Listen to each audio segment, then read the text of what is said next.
everyone, this is Ieasha of Event Decor and Designs by Ieasha, and welcome back. One thing I want to tell you by myself being an event designer or event decorator, I have a birthday party coming up very soon that I have to go ahead and get some event decorations for. So I just want to tell you, for especially the new ones who are going into event decorating, make sure once you order your clients items that they want, make sure that when they come in, you count everything. So right now I just got this huge box of chair covers, and I'm decorating for a birthday party for 100 people.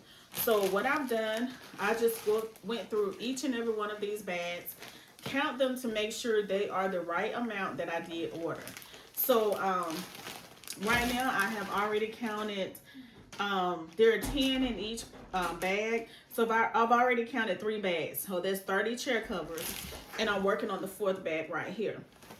So what I do is just open the bag, just take each of these chair covers out. Now these are the chair covers that I got right here, because my client one of her colors is going to be purple. So this is the chair cover here.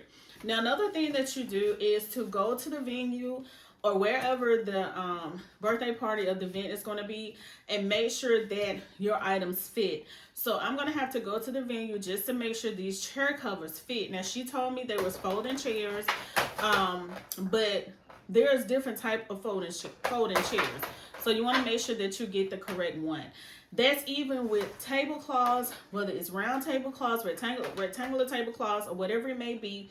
You always want to see if you can go to the venue and size the tables, because again, all tables are different sizes.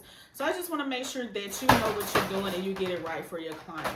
So I hope this video helped. Don't forget to like, comment, share, and subscribe. And I will see y'all in my next video. Peace.